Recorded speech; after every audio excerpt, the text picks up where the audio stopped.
awabariki.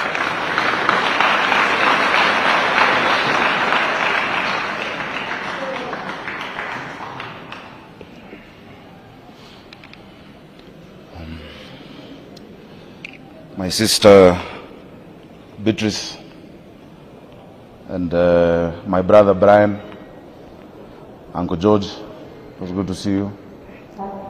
The clergy, colleagues, the entire family. God is good, and all the time, and that's His nature. And we give thanks in all circumstances, as difficult as this circumstance is. Beatrice, you kept a very positive outlook. We spoke when the accident happened.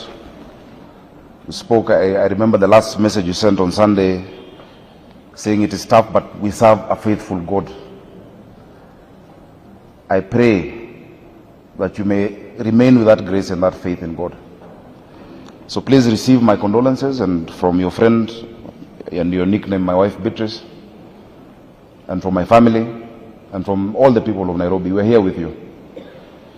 Mheshimiwa Elachi is always there for everyone. Whenever something happens, and that is why if you look around, look at the number of friends who have come for you and for Brian, and of course the friends of Elvis. We are also there for you. Just how we always know, and I'm sure everyone can attest to it, whenever anything happens from our political family, from our families, the one person you can be assured that will be there for you is Honorable Elachi. I think she deserves a clap for being that kind of a friend, I don't think anyone's words can describe what you feel. I can't imagine what you're going through. Mheshimiwa Elachi, we've been friends for many years. I was counting, it's 20 years. 20 years, from 2005. And I remember coming to your home when you got your baby in South B. Do you remember? We shared an office, just you and I, for a while in Lavington. And so I know how deeply this has hurt you. And I know how deeply you love your children and children generally. Be strong. Allow me, because I've heard you saying something about children, allow me to read one of the poems that I like from Khalil Gibran. And many parents, as you said, are grappling with the generation that we might not quite get.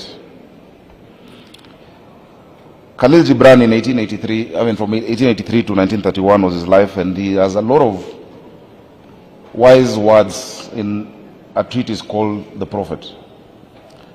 On children, he says, "And a woman who held a babe against her bosom said, 'Speak to us of children.' And he said, 'Your children are not your children. They are the sons and daughters of life's longing for itself.